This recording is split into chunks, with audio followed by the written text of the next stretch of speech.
જય માન દાતા, જય કોળી સમાજ. સમાજના ભાઈઓ માટે આ ખાસ વિડીયો છે અને જરૂરી વિડીયો છે, એટલે દરેક ભાઈઓ સુધી આ વિડીયો આગળ શેર કરો.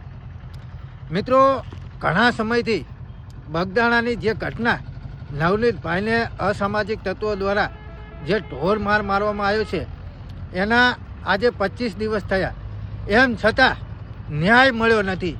પરંતુ ખરેખર આ ભાજપ સરકાર રહી ને એ અત્યારે સમાજના આગેવાનોને, સમાજના ધારાસભ્યો, સમાજના સાંસદ સભ્યો, સમાજના કેબિનેટ મંત્રીઓ આ બધાને ટાર્ગેટ કર્યા છે કે કોઈના કોઈ રીતે આ લોકોની, આ આગેવાનોની સમાજની અંદર આબરૂ જવી જોઈએ. એટલે ખરેખર સમાજને ટાર્ગેટ કરી અને સમાજના આગેવાનોને નીચા પાડવાના કાવતરા અત્યારે ભારતીય જનતા પાર્ટી કરી રહી છે. એની શુભ શરૂઆત જસદણ વિંછિયાથી એટલે કે કુંવરજીભાઈ બાવળિયાના વિસ્તારમાં થઈ.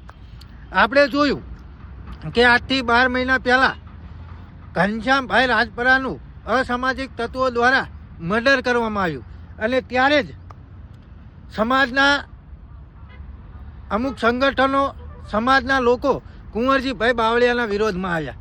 ત્યારથી આ બગદાણાની ઘટના લઈ લો તો ત્યાં પણ આપણા કોળી સમાજના હાવજ સિંહ, ગર્જના કરતો સિંહ એટલે કે પરસોત્તમભાઈ સોલંકી અને હીરાભાઈ સોલંકી, હવે ભારતીય જનતા પાર્ટીના આ નેતાઓએ આપણા સિંહ એવા પરસોત્તમભાઈ સોલંકી અને હીરાભાઈ સોલંકીને ટાર્ગેટ કર્યા હોય ને એવું દેખાઈ રહ્યું છે. એટલે ખરેખર આવા ભ્રમિતમાં ના આવવું અને સમાજના આગેવાનોને કોઈ પણ રીતે નુકસાન ના થાય એની પણ ધ્યાન રાખવાની જવાબદારી આપણી છે.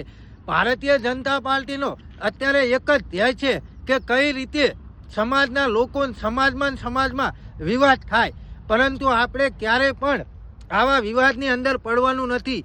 ચાહે કોઈ પણ પક્ષ હોય, પણ સમાજ સાથે અન્યાય, અત્યાચાર કે કોઈ પણ રીતનું થતું હોય ને તો સમાજના આગેવાનોને પેટમાં બળતરા થતી હોય અને હંમેશા સમાજની પડખે આવી અને સમાજ કાંઈ એ ઊભા હોય છે. પરંતુ આજે 25 દિવસ થયા, એમ છતાં આજ દિવસ સુધી